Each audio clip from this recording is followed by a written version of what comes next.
เจ้าสบายดีพี่น้องมื้อนี้พาพี่น้องมากินม่วงหาวนาวโหเด้อตาน่ะแซ่บคักพี่น้องเบิ่งสีสันไหม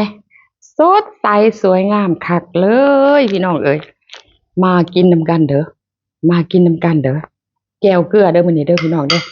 แจ่วเกลือป้าน่าแซ่บคักน่าแซ่บคักโอ้หืมหืมแซ่บพี่น้องชิเลย อืมไม่เกลือไม่เปียงนัวน้อยหนึ่งสังเกตเขาขัวกลัวไม่ไหมใส่ไปแล้วพี่น้องใส่ไปแล้วสุดยอดอลังการงานสร้างเพชรปนเองนี่พี่น้องเป็นปนเองได้ปนใหม่ๆเลยเก็บจากต้นพี่น้องน้องหูบอกว่าเก็บจากต้นไปเก็บเองมือเจ้านี่อยู่ต้นเข้าเจ้าเพื่อนเฮาบ่มีมองเฮานาโหแซ่บคักพี่น้องจะกินคำใหญ่ๆให้พี่น้องเบิ่งเด้อจะกินคำใหญ่ๆให้พี่น้องเบิ่งก่อนอ่าโอ้โหโอ้ยตายโอ้ยตายโอ้ยตายอือหืออือแซ่บสิเลยมัวหาหน้าโหบ่ค่อยมีไร่พี่น้องบ่ค่อยมีไร่เท่าไหร่คุณน่ะ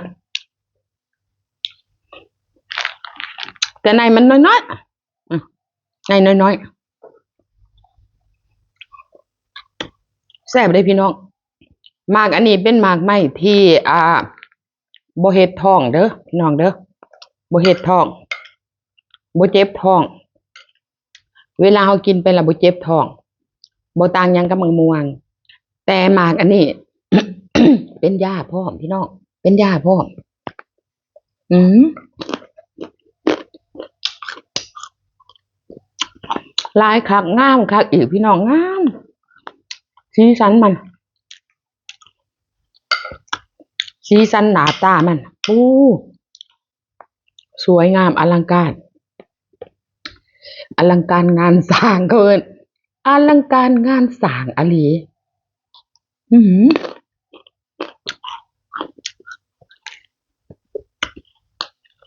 แซ่บคัก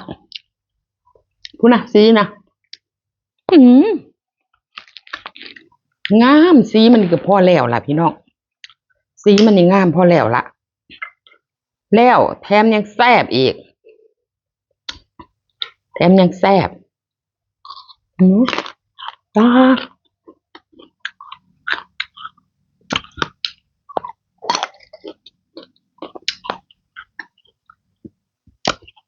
แซ่บคักเลยจังสิความแซ่บความหวานส้มบ่ฝาดพี่น้องบ่ฝาด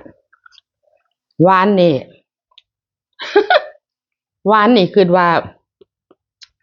มันจะได้ความหวานจากน้ำตาลที่เฮาโห้ยแต่โดยรวมหมากอันนี้จะเป็นแบบส้มหวานฝาดนิดๆพี่น้อง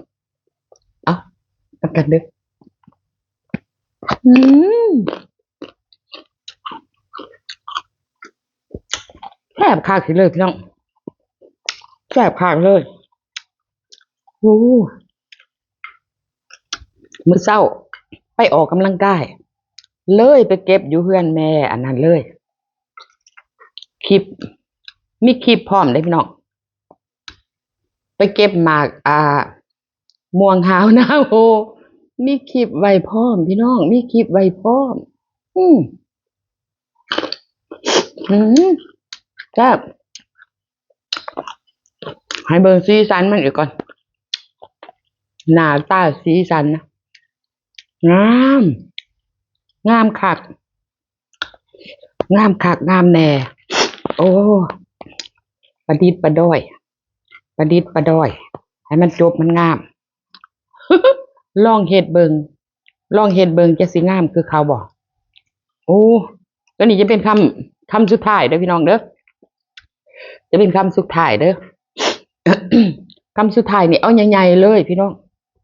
เอาคำใหญ่ๆเลยเฮ้ยตนาแซ่บคักมาเด้อกินนำกันเด้อพี่น้องกินนำกันเด้ออ้าว